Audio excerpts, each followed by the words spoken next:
Once Human is easily one of the best open world survival games of 2024, and it's loaded with your favorite survival game systems like crafting and upgrading epic gear, exploring the ruins of a civilization under threat, and my favorite part, the boss fights. Tons of massive, terrifying boss fights. Leading you through this massive world is an engaging main story quest. And all of this from a game that is free on Steam right now. Welcome to the most complete Once Human beginner guide on the internet. I'm going to tell you everything you need to know to maximize your time in Once Human. And be sure to use my code ONCEHUMANLG to redeem free in-game rewards. Shout out to the Once Human team for giving me early access to the game so I can make the best beginner guide possible. Now let's dive in. Now, the first thing that we should go over is progression in this game. What is motivating you? What is driving you forward? And that's going to be the main story quest, which can be found in here. You press L on PC or just go to tasks in your menu system, and you're going to see the quests that you have available to you here. Now, these quests can be found on the map by looking for the gold markers. The side quests are going to be blue markers, and it tells you what level you should be about,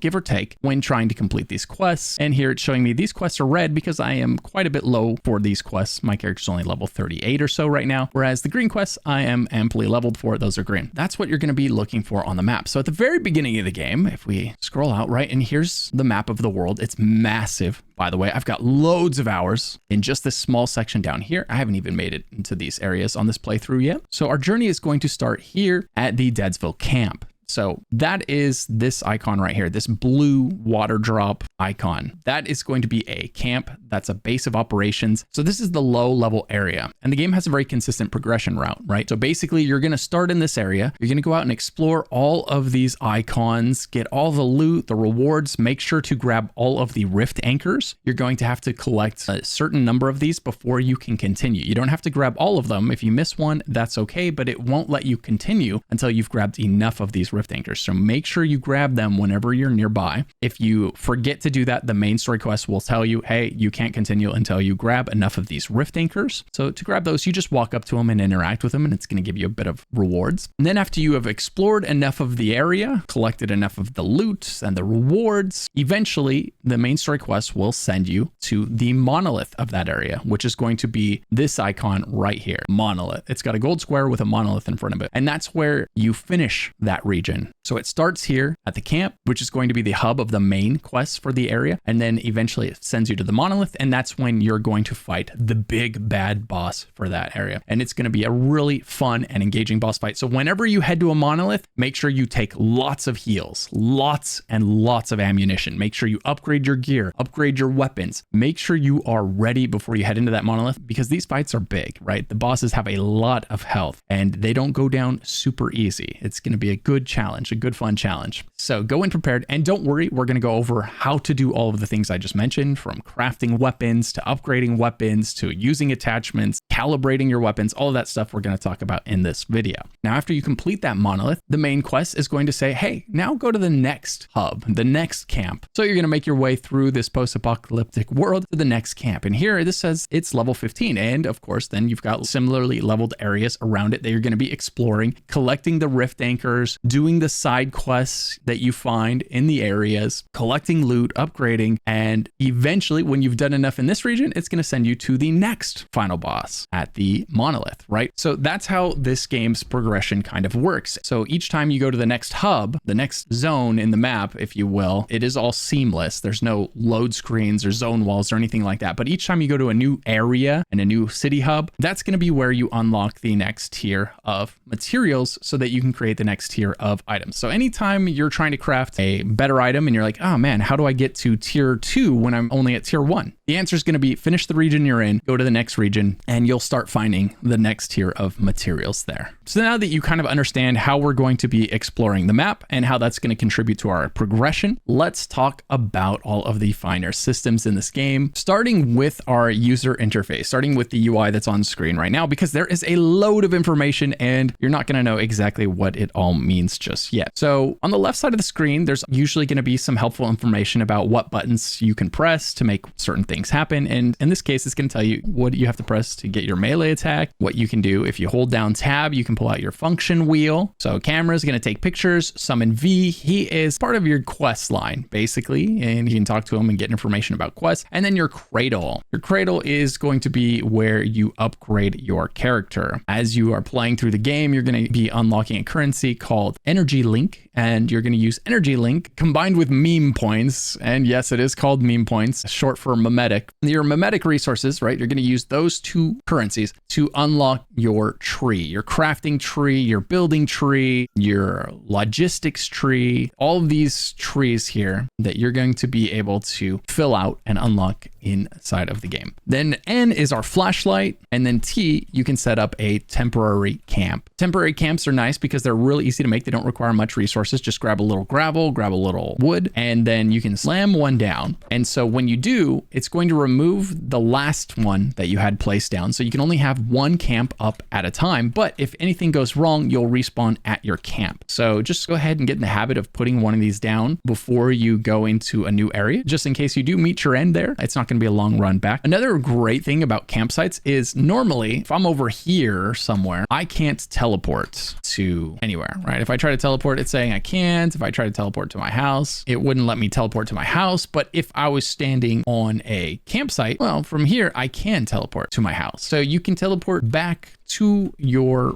base that you've built from a campsite. So if you ever find yourself far away from home, just know that you don't have to run all the way back. You can just slam down a campsite and then open up the map and teleport back to your house. You can also do a little bit of crafting with your bare hands here, and you can do some basic gear crafting. This isn't something you're really going to utilize all that much once you get later into the game and you have benches in your house that are capable of crafting much, much better gear. So the main purpose of the campsite is really just going to be as a respawn point and as a way to fast travel back to your base. Now let's bring our attention to the bottom middle of the HUD here, where you can see our health bar. That is the gray bar. And then to the right of that, you'll see this kind of fluidic gray bar, right? There's something going on there. That is my sanity or my insanity as it builds up. So while you're playing this game, you're going to be exposed to all types of horrifying creatures, monsters, and the like. You're going to be walking in areas where you're going to be encountering the Stardust, and it's going to be draining your character's sanity, which effectively eats away at your max health pool. So normally my max health would be able to go all the way to the end of that bar, but right now I'm losing about 30% of my health, my max health, to my sanity. So the way that we would fix that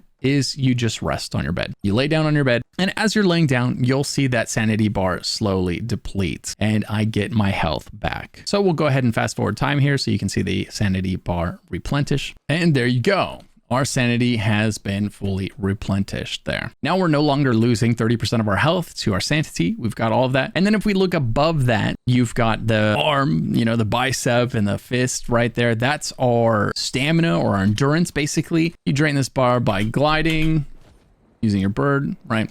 It drains very slowly when you do that. Then next to that, you've got the head. That's our sanity meter. That will deplete as your health bar also depletes. Those two are kind of showing you the same information. And then next to that, we've got our hydration meter. So right now my character is very dehydrated, which is having a lot of negative impacts. One thing is I'm moving really slow. So as you would expect, if we drink some water, that's going to fill up that hydration meter. We'll go ahead and drink a couple of times. Now it says increase stamina recovery speed and increase sprint speed. So now our character moves a little bit faster because we made it past the mark there. If we drink again, we'll get another buff. We've increased our stamina recovery speed again. Now our character is even more zoomy. So you always want to keep your hydration on the fuller side. Just because you're not empty doesn't mean you shouldn't drink, as your character is going to be moving a lot slower. Their stamina is going to recover a lot slower, right? And it's just a bit of a pain. Fortunately, this game's survival mechanics are really mild, so you don't have to drink water very often, and it's really easy to get more. We'll talk about that. And same with eating. The food is going to last a long time. So if we open up our inventory here, we can look at some food that we happen to have found out in the wild, and it says assorted canned fruit. It's going to give us 80 energy. That's our appetite. That's our hunger meter. And then it's going to give us 40 hydration. So this would both fill the hydration meter and the energy meter. So if we eat this, and then boom, look at that. We have just filled our meter there. And it's also given us a nice little buff on top of that, because it tells us they gave us the cool head buff for 1800 seconds, used to increase weak spot damage by 25% whenever our sanity is above 80%. So that's a really massive damage buff right there, just from this. Okay, so how do you get water? Really easy. really, really easy. You just come to any water source and you say, collect dirty water. This is dirty water, so you're not going to want to drink this. And then once you've collected enough of that, you just head to a stove and you're going to boil it. Come here, we'll go to our stove and boiled water, boom. And we say, go ahead and make that. It's just going to use a little bit of wood and it's going to use the dirty water that we found, and boom, we're going to have ourselves some nice clean water. You can see there, one of my deviations came over and started cooking for me, handling that process. You don't ever have to stop and stand somewhere for something to cook, but your deviations can assist in the process for you. Okay, now if we look at the stove, down here at the bottom, it says we've got 17 of 17 boiled water. Boom. Now our character has water. And the same thing works for food. If you want food, you just come here. You'd look for a food that's going to give you energy because that's what you want it to do. Hydration will say hydration. Food will say energy. And then a lot of times we'll have other buffs with it. And you just craft it. So that's how you sort food and hydration issues. On the bottom right there, you can see all of our hotkeys to all of our items. One of the things that you're definitely going to want to have hotkeyed, although you'll never need to actually select it, is going to be your pickaxe. Throughout the game, you're going to get a lowly normal pickaxe, and then you're going to upgrade it eventually to a steel or a bronze or an aluminum pickaxe, right? And each time you upgrade it, it's going to be capable of harvesting better and better materials until you eventually come up to a material like this, tungsten ore, and you just press F and it's going to mine that for you. You don't have to hit whatever you bind that axe to. So that's why I've tossed mine in the bottom right there, all the way on the end, the hardest to reach button, because I never actually need to press it. But it does have to be slotted for you to use it when you walk up to these ores. So make sure to slot it, and then you should be able to press F and mine just like that. Now, above all of our quick slot items, you can see there it says the letter E to summon my deviation. So if I hold down E, I can choose what I want it to do. Do I want it to use its designated target ability, or do I want it to use its combat assist ability? And if you look carefully in my backpack there, you can see, let's see if I face it towards the light, you can see my deviation in there. That little thing in there floating around, he can come out and help me. So if I click combat assist, now he's out and he absorbs some of the damage I take and stuff like that. He's a really cool little helper. And there's loads of these different deviations. They remind me a lot of pals from Pal World or Pokemon from Pokemon. You'll see a lot of stuff like that. To the right of that, you see the gun that we have out. So right now my character has like a little submachine gun. I can pull out the sniper rifle, or I can pull out my melee weapon. There is a massive amount of progression in the weapon system in this game. This is probably one of my favorite parts of this game, and I think it's gonna be one of everybody's favorite parts about this game, is the really, really impressive itemization system that this game has. The number of different weapons that you can find and craft, and also how unique they can be from one another. So if we look at these weapons, you can see that there's varying qualities, right? Like we've got green armor, blue armor, gold, purple. So that should feel pretty familiar. But on top of that, these items also have stats, you know, not just damage and fire rate or magazine size, but also if you calibrate it enough times, you can increase its range, its accuracy. If you keep calibrating, you can increase its weak spot damage, its critical rate. So upgrading these can be very powerful. And then on top of that, you can change mods on them, which are going to increase their weapon damage, crit damage, max HP for your character. And there's loads of these to choose from, and varying quality of these where you can select a mod, and every item that you equip gets one mod. That's what this little diamond is here in the bottom. That is your mod that you have attached. And if that's empty, you would want to fix that. And so whenever you equip a new item, then you're going to want to make sure to stop and put a new mod in it. And don't hesitate to put mods in, because you can unequip them at any time by pressing U here on PC. We just click that and we unequip a mod, and then we can click this one and attach that. Now we've got a new mod in, and unequipping it, you could also upgrade it. So it tells you hold to enhance, and it's going to cost energy link and weapon mod parts. So when you salvage weapon mods that you don't want, you can get weapon mod parts. And in order to get weapon mod parts, you're going to salvage the mods that you don't want to use. So whenever you get one you don't like, go ahead and salvage it, and then you can use those weapon mod parts to upgrade the mods that you do like. Really awesome system there. But that's not where it ends. Then you've also got accessories that you can slot onto here. You got muzzles, optics, tactical, magazines, right? And if you're ever not sure how to get one of these things, you can hover over it. It says how to get, explore mysterious painting in the Black Art region. Redeem at the Morphic shop. So there's shops that will let you spend a certain currency to buy these things. Sometimes they're found out in the game, right? It really depends on the item. Just be aware of the fact that you're always going to want a mod on these weapons, and eventually you'll probably want to put an accessory. Just be aware of the fact that accessories aren't all good. A lot of times they'll come with some downsides. Like this one here, you can see that it's lowering stability but increasing range. Then you've got the cosmetics section where you'll be able to equip skins that you've purchased and things like that. You'll find these mods by killing enemies and opening chests. They're all over the game and they're in no short supply. So that's what the diamond is there. And you'll notice that your weapons also have durability. Like if we hover over this one right here, it says durability 43 out of 100. And so this item will need to be repaired or else it'll break. So make sure that you either replace a weapon or repair it before it breaks. So now let's talk about how to get these weapons that we're modifying and that we're attaching attachments to. One way, of course, is going to be to kill enemies or open loot boxes out in the wild. You'll occasionally find a weapon that is pretty good. Now, the downside of the weapons that you find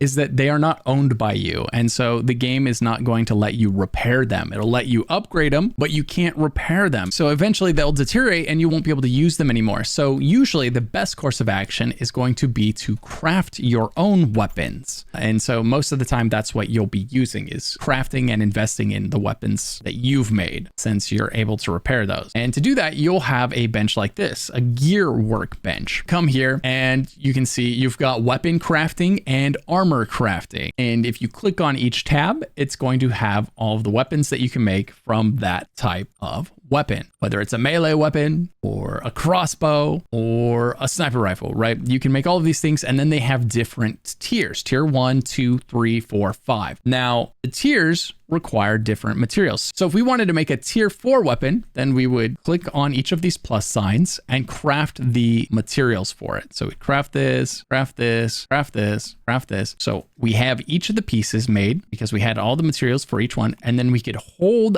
F to confirm, and boom, we would then have this sniper rifle at tier 4. Now you'll notice tier 4 is considerably better, right? 980 base damage. That's before we upgrade it, before we calibrate it, anything like that. It's 980 base damage, whereas tier 1 is 255. Tier 2 is 392, 627 at tier 3, right? So you always want to make the highest tier that you can. How do you get higher tier weapons? So at first you're going to obviously be making, your tier 1 weapons, which is going to require the basic materials. And then you're going to want to know, okay, well, where do I get the tier 2 materials? Well, remember the towns that you progress through, right? You start here at Deadsville, then you progress to Myers Market, then you're going to go up to Greywater Camp, right? These blue ones. Each one is a different tier of materials. So you'll get the first tier at one camp, and then when you move to the next camp, you'll be able to find the next tier of materials in that level range. And fortunately, you don't have to circle back to the old tiers, the lower level ones, to get the base materials. So for instance, right now I am in the tier 5 region. So I have access to aluminum, which is a tier 4 material, tin, which was like tier 3. There's going to be copper laying around. The game is good about giving you access to all of the previous materials in each zone. You don't have to do a lot of backtracking to get the lower tier materials, which is nice because sometimes you'll need it for other projects. So that's how you craft weapons. Armor is going to work exactly the same way. Let's say we want to make tier 4 armor. It's going to increase the amount of HP, pollution resistance, and psi intensity as we increase the tiers.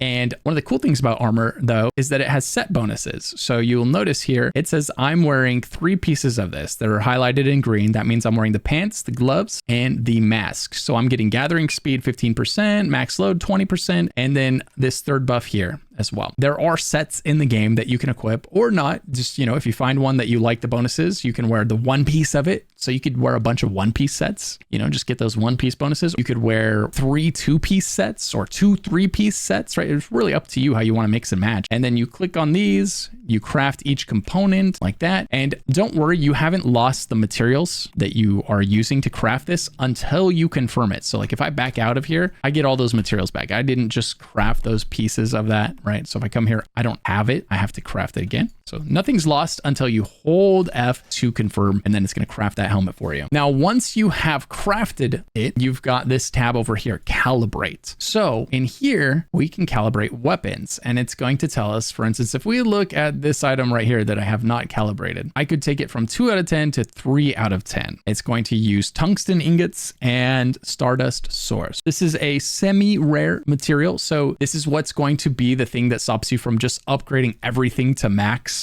whenever you find an item, because you're going to run out of your stardust. However, you can always collect more of it if you do have something that you want to upgrade. You know, it says how to go obtain it from extraction sites or securement silos. So it's out there. You just have to go and grab it. Tungsten's real easy. You just go hit the tungsten ore, you come back in here and you refine it at your electric furnace here, tungsten, right? We just go like this and boom, we make some tungsten ore. So that's how you calibrate. You just come into the menu, you click the item you want to calibrate, you have the materials, and you can confirm it. Same thing goes for the armor. You can calibrate it, and as you do, it's going to tell you what's going to change. You're going to go up to 174 HP and 74 psi intensity from 151 and 67. And as I mentioned, as you calibrate it, so for instance, at +4, we got range +12 and accuracy +6. And then when we get to +7, we get weak spot damage. So you can just sit here and plus it all the way up. I am short right now on some aluminum ingots and some stardust source, but I'm in the next tier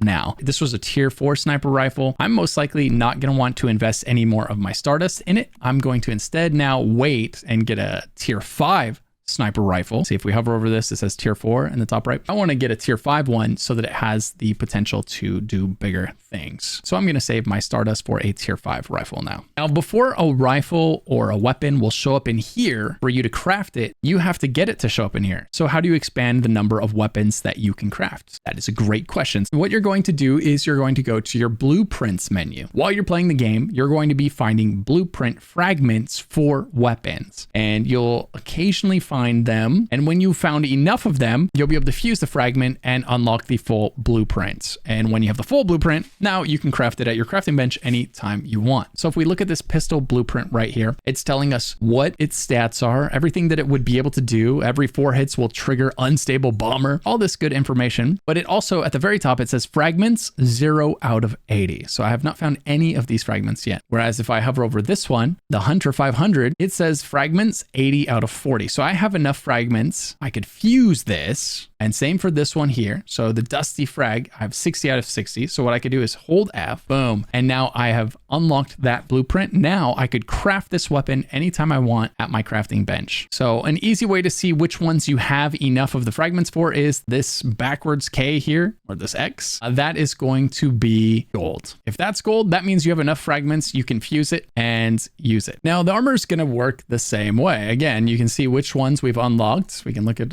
them here. And if we go ahead and fuse these, I'd be able to make these pants. Now I could craft those. So if I come into my armor crafting and I go to pants, and now I have the heavy duty pants. And look at the set bonuses, max HP, elemental damage. I could unlock the full set if I find all the blueprint fragments and craft this anytime I want. You'll collect blueprint fragments by killing bosses, by looting strongholds, and completing tasks in the game. Okay, so now that you know how to make weapons, upgrade your weapons by calibrating them, put attachments on them, and you know that you can repair them by coming to your bench, clicking the repair tab, and then choosing the weapon you want to repair, and then it's going to tell you what materials it's going to need. You just hold down F, boom, and it says fully repaired. In order to use your weapon, you are going to need ammunition. I have an SMG right now. You can see there on the bottom right, it says I have 0 ammo, whereas my sniper rifle, it's got 683 sitting there waiting for me to use it. So if you need more ammo, you come to your supplies workbench and you can create ammunition here. So if I wanted to make some basic SMG ammo, it's telling me I'm going to need 3 copper ingots and 1 gunpowder to make 120 rounds. So if we make a few copper ingots here, okay, we grab 3 of those there,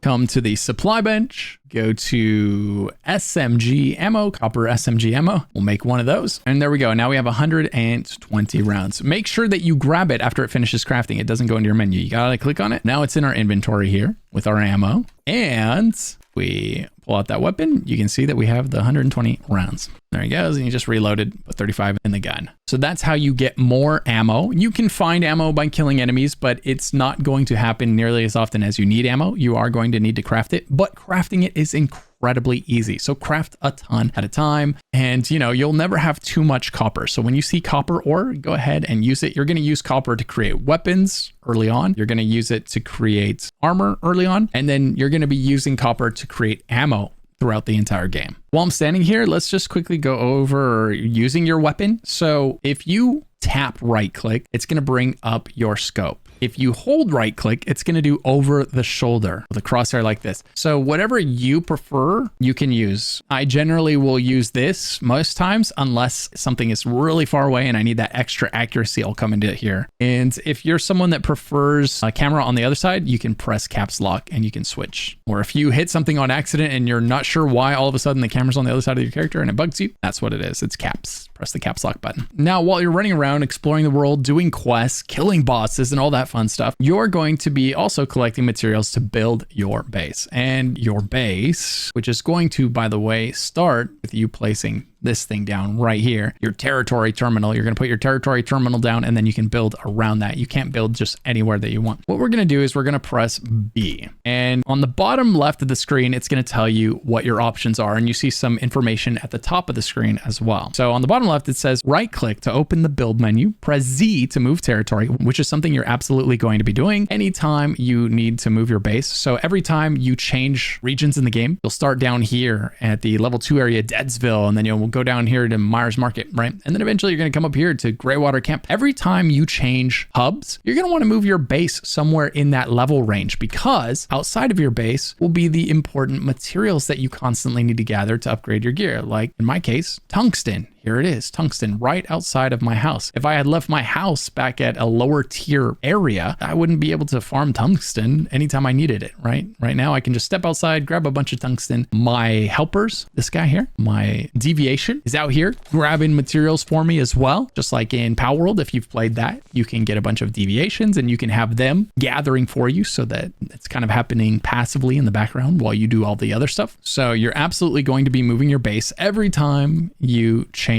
regions in the game. You'll move your base to the new region, and it's real easy to do. You just press Z and then it lets you pick the spot where you want to put it. It does have a 10-minute cooldown though, so you don't waste 10 minutes. Make sure you set it where you want the first time around. Make sure you spin it so that the door going into your house is something you can walk in and out of, and something that your deviations can walk in and out of easily. You don't want anybody to get stuck or not enter the door very easily. That's just 2 pieces of advice there. So let's go into the build menu now. We open this up by right clicking, and you've got all of our foundations that we've unlocked. There's different tiers of crafting that you're going to be unlocking by leveling up your memetics. So if we come into the memetics menu here, you can see the skill trees. And if you're ever not able to build something that you want to build, it's likely that you just haven't unlocked it yet in here. So you'd want to find it in here and then work your way down to it so that you could craft that item. So that's no different here. So we could make a wood foundation, slap that there. Then we could come down to the next section here. We've got ceilings, where we could put a wall. So we could put a wall there. You could put roofs, all kinds of stuff. That's your structure. So building your structure is going to be here in structure. Then you've got facilities. This is where all of your crafting benches are going to be located. So your supplies workbench, that's where you're building ammo. That's where you're building your syringes to heal yourself, your activators, as this game calls them. This is going to be in your supplies workbench. And there's supplies workbench, and then there's a tier 2 intermediate supplies workbench. And you can feel free to delete the original supplies workbench when it comes time to make the upgraded supplies workbench, because it's going to craft everything that the basic one does and more. And same thing for the advanced supplies workbench, right? So you're going to constantly be getting better workbenches that are able to craft more things. And this is going to be happening with your gear workbenches as well. So you've got your gear workbench, then your intermediate gear workbench, and then your advanced gear workbench, where you'll be able to create all of that great stuff. You're also going to have things in here like your furnace or your electric furnace. Your electric furnace is just a better version of your furnace, except it requires electricity to run, and it's going to be able to create better ore, more higher tier ores, like tungsten ore. So if you're ever at a point where you need to make the next tier of ore, but your furnace doesn't seem to give you the ability to do that, it's because it's time to switch over to your electric furnace. So make sure you get that thing built. And now down here, you see these ones that have locks on them, and it says that I don't have them yet. And if you look at it, it says how to unlock. Unlock in the MEMETIC screen. And this is something I really want to give this game credit for, is it does a phenomenal job of telling you what you are missing in order to get the thing that you want. Or if you have an item in your inventory, right? If we go into our inventory and we hover over an item that we have and we're like, how do we get more? Look, how to get, craft on any type of supplies workbench. Oh, so we need more arrows? We can craft them at a supply bench. Easy. You need ammo? Craft at a supply bench. What about gravel? How to get? Mine any piece of ore. What about steel? How do we get steel ingots? It says craft at a furnace. So this game's UI is actually really, really good and full of great information. Under facilities, you can also create things like storage. It's an open world survival game, so you know you're going to need some chests to store your loot in, absolutely, as well as your crafting materials. Your character does need to rest occasionally to clear his sanity, right? So you'll need furniture like,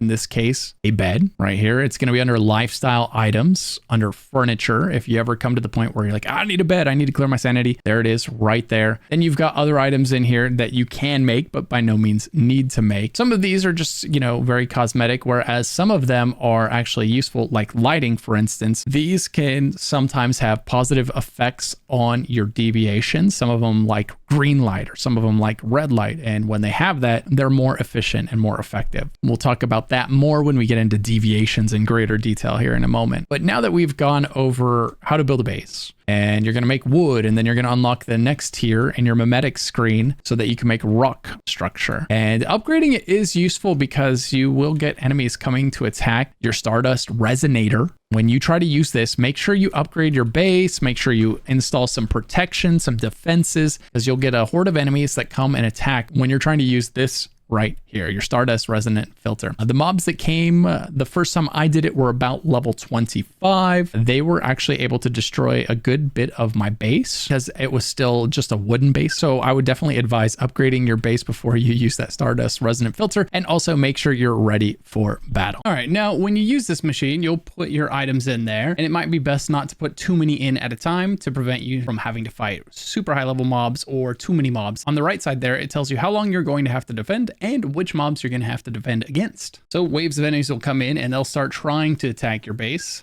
All you'll need to do is dispatch them. In the top left there, you can see a timer counting down until the next boss and until this event is over. Or you can go look at the machine and you can see the bar progressing in real time. But don't stay inside for too long because there's going to be enemies attacking your base and they can destroy it, which is why it's a good idea to get stone walls before you do this. The wood ones are pretty easy for them to take down. Once it's over, it tells you that the purification is complete. You can run on back inside, and there it is sitting on the floor, and you can pick it up. And now you have some star crom to gamble for those blueprints with over at some wish machine. Now let's quickly talk about the disassembly bench here. You're going to be running out and you're going to find toys. You're going to find rope. You're going to find flashlights. You're going to find guns that you don't want to use, armor that you don't want to use. You're going to find all kinds of things, and it's going to fill up your inventory, and it's going to be a large part of your weight. Here, if we look at our inventory, I'm carrying 69% of my load, which is going to eventually slow us down if we get too heavy and all of that good stuff. So we don't want that to happen. When we disassemble these items, we're going to get really, really important crafting materials. So disassembling is essential. So we can click them all one at a time, or we can come down here and we can say select all, and then boom. And generally speaking, that's what you're always going to want to do. You're just going to want to come down here, click select all, and you're going to get all these crafting materials. And these crafting materials are going to be what you need to create armor, to create weapons, right? Like these pieces right here, refined parts, special parts. These come from junk, and you need these to make your high tier weapons. And the loot that you're grabbing is going to yield the tier that it was found in. So if you find a toy in a tier 2 region, you're going to get tier 2 parts out of that toy. If you find something in a tier 3 region, now you can get tier 3 parts out of that. So this is one of the reasons why it's really important when you get to a higher level region to go do all of the things in that region, to to go explore all of the points of interest on the map, to go to all the rift anchors, the buildings, the towers, and open up chests as you're there. This game does a really good job of making it feel like it's worth it to open every container you find and to touch every rift anchor you can and kill every boss you can, because you're constantly getting tons of resources that you need to progress. Everything has a purpose in this game. Even the junk gets disassembled into very, very usable parts. This assembly bench is going to be your friend.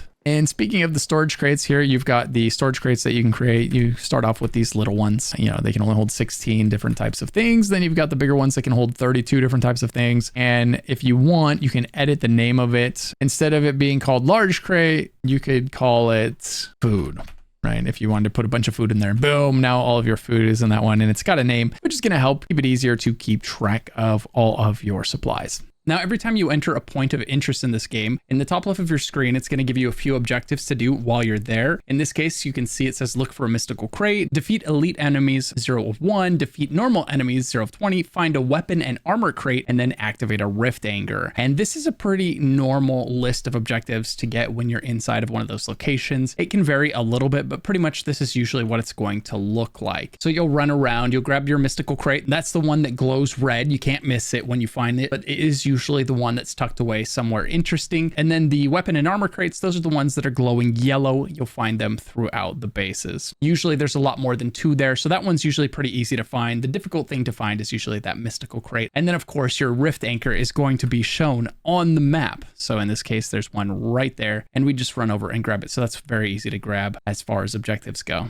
All right, next let's dive into deviations, because they're a big part of this game now. While you're playing the game, you're going to be constantly stumbling upon deviations. You'll walk up to them, you'll see a percentage chance to catch it. You hold F on PC, and it's going to try to catch that deviation. If you fail, that deviation will likely float away a few feet, and then you can try again. And if you try and fail too many times, it will disappear. If you succeed in catching them, then what you can do is you can create isolated securement units. So to create one of these, what you do is you go to your crafting menu, you go to facilities, then you go to function facility, and you create one of these like this. So once you've created it, isolated securement unit, now you can use the facility, and you can put the deviations that you have captured in here. And if you hover over it, it says can participate in combat, will transform into a black wolf and attack enemies. So that's cool. Or if we look at the electric eel, works in your territory to provide power to generators. So you could put this one in your territory. See how it says the territory tag in the top right?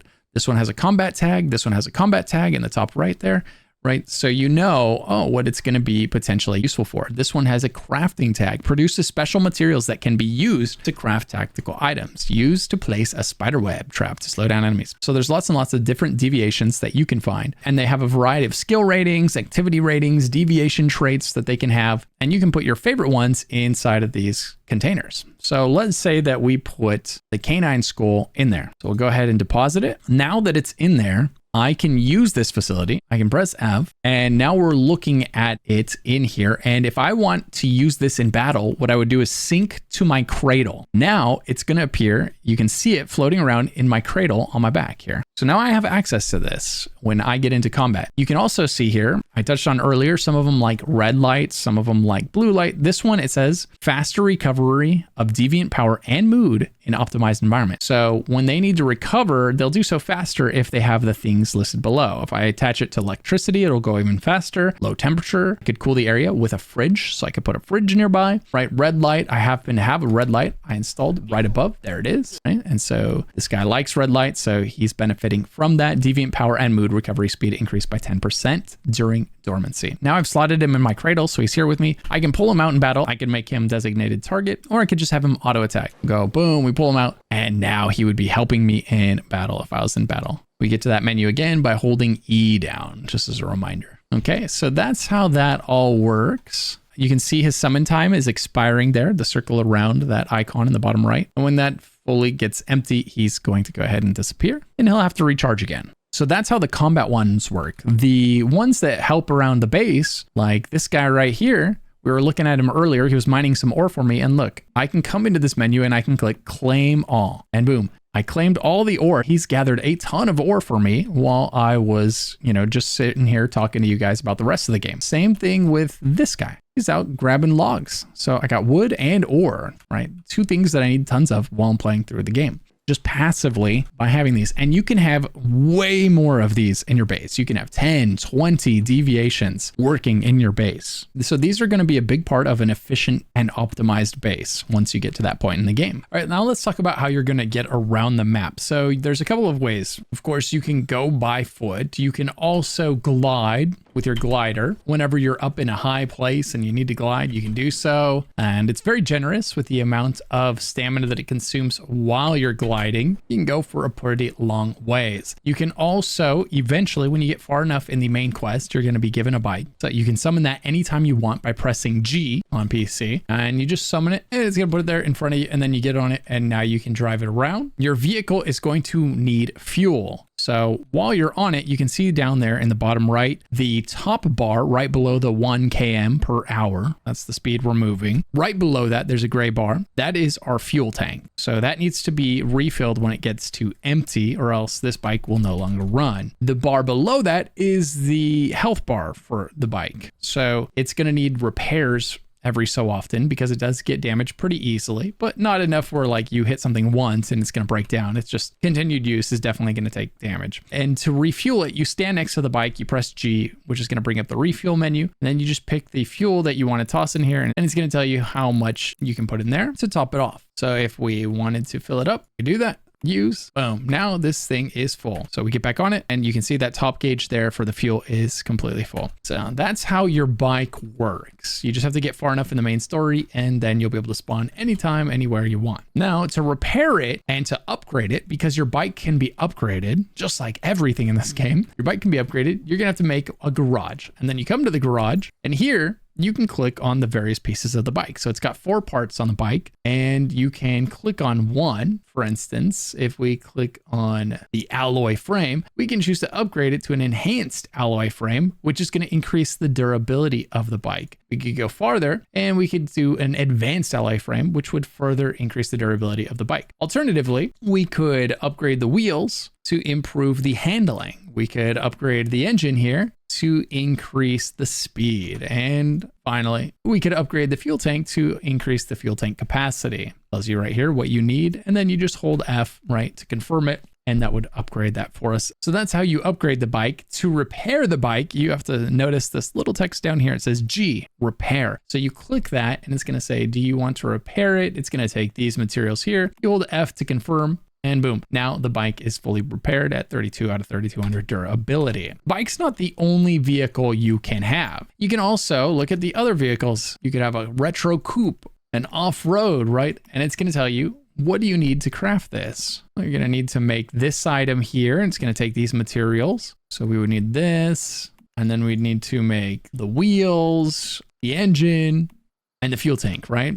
Same thing, but for the car. And then boom, you would be able to drive the car around instead of your bike if you wanted. And same thing for the mountain off-road. So you've got a few different options here in terms of vehicles, and you'll be able to find and collect more and upgrade them as you play through the game. So that's how you get around the game on foot. Then of course you have your fast travel, which we kind of touched on earlier, which works by just opening up the map. And then you hold F and you can teleport. Now, fast traveling only works by going from a fast travel spot to a fast travel spot, or by going from a campsite that you put down to your base. So if we go up here, let's see, we go all the way over here, we put down a campsite, we open up the map. Now we cannot fast travel to town because we're at a campsite. The only place you can fast travel to from a campsite is back to our base. We could fast travel there. It's letting us do it. But from our base, we are allowed to fast travel everywhere. So you can teleport from teleport towers to your house, and from your house to teleport towers. And towns have a teleport tower in them, like Blackfell here. And your camp, however, it can only take you back to your house. Okay, next let's talk about our backpack and how this thing is working. So your backpack has items in it that you're going to be finding and collecting while you play the game. And it's got different sections. It's nice and organized for you here. Here you've got your ammo, weapons, things like that. Then you've got your consumables. Then you've got your parts. Here we've got mod parts and things like that. Then you've got crafting stuff, you know, furniture for your house. signal lights, all kinds of random assortments that you could do at your house. Then finally, you've got your deviations, all the deviations that you've collected. So if you ever want to see them and what they look like, just come to your backpack.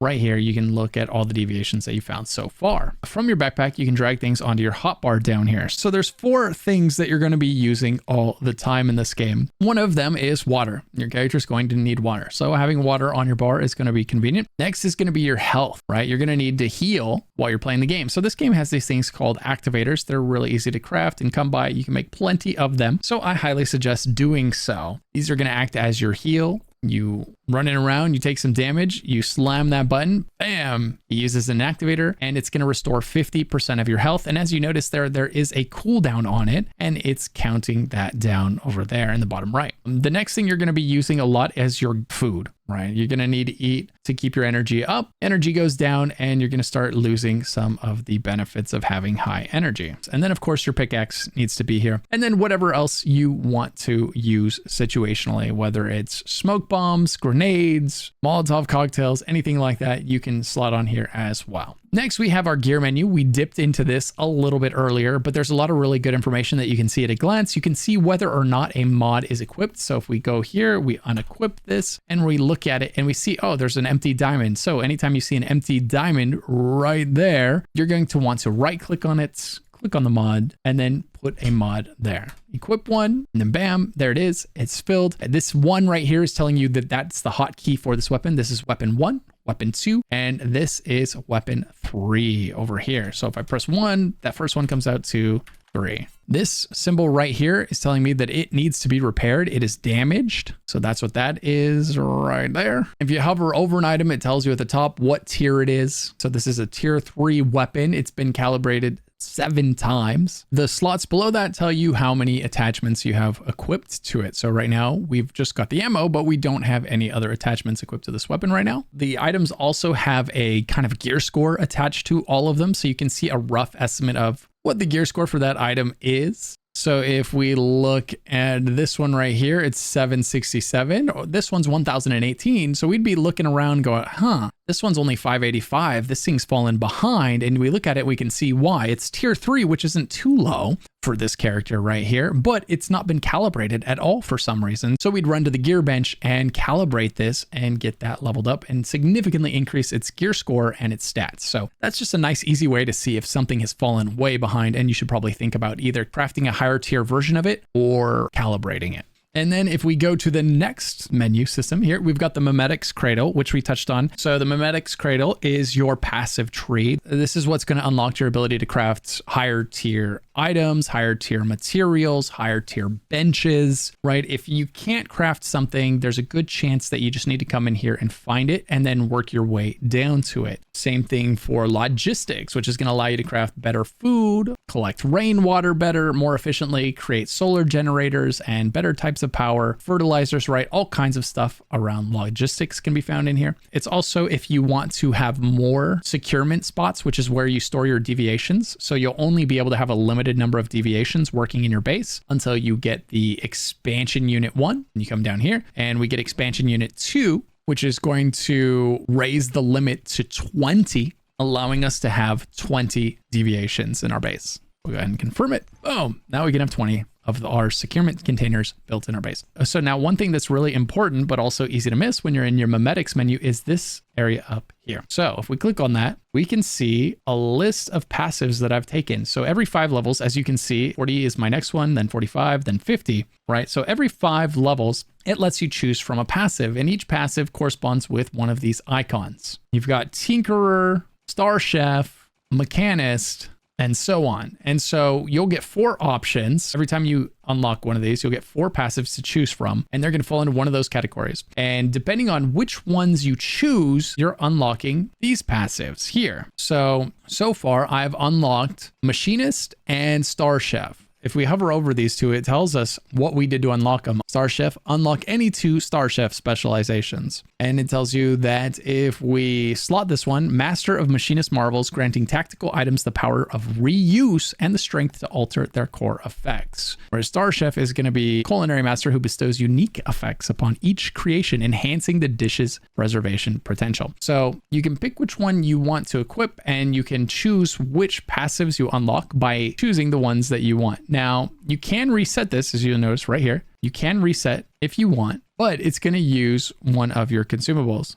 These are obtained through seasonal goals. So these are very limited material. You're not going to want to reset frequently or anything like that because it's not super easy to come by. But if you get deep into the game and you decide, oh man, I wish I would have taken a slightly different route and unlocked slightly different passives, well, you do have the ability to do that. So you don't have to stress over this choice too much, right? Because you can always come through and redo it once you know what you're doing. As we mentioned, you use 2 resources to unlock all of this stuff in your memetics, and that's going to be your meme points and your energy links. Energy links and meme points you're going to be collecting by completing quests and commissions. Now, on the other side of your memetics cradle, you've got the cradle side right here. So over here, as you're playing through the game, you're going to be unlocking passives that you can slot into your cradle. So you can hover over these and it tells you exactly what it does and set it in here. Now I've got that passive, right? And so you can fill this up. You'll unlock these as you're playing through the game. They'll come and it tells you explore and battle to activate cradle override features and cradle override nodes. Choose and equip the right cradle override feature to enhance your abilities. So this is just another layer of customization. And that's something this game is doing a really good job at, is giving you lots and lots of ways to customize your character through your cradle, through your deviation, through your gear, and the passives on your gear, and the sets that you choose to wear that come with even more passives, and what gear you decide to calibrate, and what weapons you decide to calibrate, and what weapon attachments you decide to use. You can really customize your character and get something that's truly unique to you in this game. The next menu we have here is blueprints. We touched on this earlier. You're going to need to collect blueprint fragments, and then when you have enough of the fragments, you can hold F here to fuse them into a blueprint. And once you have the blueprint, now you can create that anytime you want at your crafting benches. The next menu is the mods. These are what you equip into your armor and to your weapons. They come with passives. You can put one into each piece of gear or weapon. And the thing about mods is you can enhance these. So if you wanted to unlock the tier 2 or the tier 3 bonus, you could right click it and you could say hold to enhance. It's going to consume your weapon mod parts. In order to get more weapon mod parts, you just disassemble weapon mods that you don't like. So let's say you didn't like this one, you would disassemble it, get some weapon mod parts, and then you could use those weapon mod parts to upgrade a weapon mod that you liked. Let's say you liked this purple one a lot and you wanted to upgrade it, you could choose to enhance it using these parts, right? That's going to consume energy links and armor mod parts. We can enhance this one up to 4 times. And then finally, you have your cosmetics tab, where you'll be able to equip any cosmetics that you unlock in this game, either through purchase or, earning it. And expressions, you've got your emote wheel here, where you can drag emotes onto here so that when you run into other players or friends, you can emote with them. Now let's go into the map menu system. So we've got the map, which we touched on. Then you've got tasks. This is where you're going to find your objectives. Follow the Stardust is your primary objective. This is your main quest through the game. This is what's always going to lead you to the next place you're supposed to go, but it'll also tell you if you're not quite high enough level to do it yet. And then you've got world tasks. These are your blue quests. These are the ones that you are going to find all over the place when you're exploring the world. You'll see a blue marker on the map, a blue exclamation point. Go talk to it and start it. And then the game's pretty good about putting a blue square at the next objective point for that quest, so you always know where to go to complete it. Then you've got commissions. Commissions are massive in this game. Commissions are going to give you much more XP and energy link than pretty much any other thing in this game. Commissions are almost like a catch-up event where you do some very simple tasks and it's going to give you a ton of XP and it's going to give you a ton of energy link, right? And this is the energy link is what you're using to unlock all of the items in your passive tree, and the XP is going to level your character up. So if you ever finish an area and you feel too low level to go to the next area on the map, then it's probably time to do your commissions. If you click on a commission, it tells you exactly what you need to do. Deplete mood to restore 400 deviant power. So in this case, I would need to deplete mood to restore their power. So I could come here and I could click replenish, confirm, and that's what this is going to do. I'm going to deplete mood to restore their power. And now I'd have to do that until I finish. So now I'm at 294 out of 400. So almost done with this one.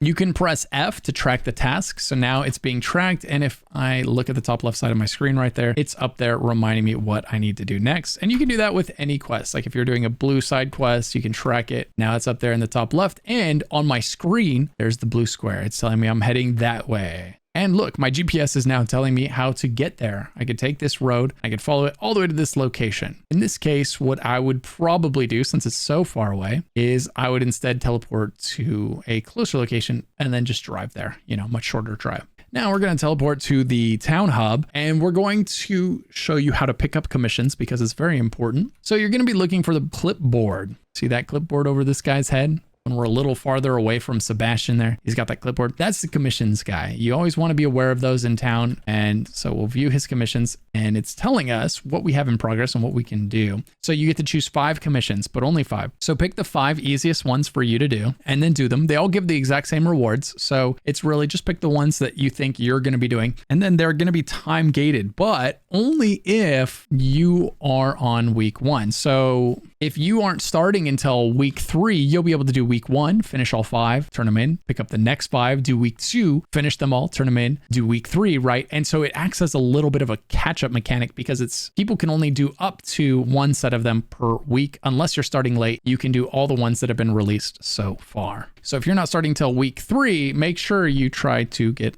all of those done as soon as you can to really help you catch up, get you loads of XP and memetic points. So that's going to be your tasks menu. If ever you're not sure what to do next, you could just start picking away at any of those things on your map. Then you've got Journey. Journey is going to be a nice way to get crafting materials, actually. So you're going to need these controllers and you're going to need Star Chrome. These are 2 things you're going to need. And you can get this by completing these objectives in here. And this is another thing where if you're not sure what to build next, this is a really good place to come and just go, what could I build in here? And if I can't build it yet, what do I need to do in order to build it? And this will be good at kind of making sure you build all of your essential buildings and even a few optional ones, but it's going to make sure you kind of get the foundation of your base nailed down while also giving you some nice rewards along the way. And it's also going to be good for telling you things that maybe you didn't know about the game, like you can change the color of your vehicle. See, that's an objective here. So if you don't love the color of your vehicle, that is something you can fix.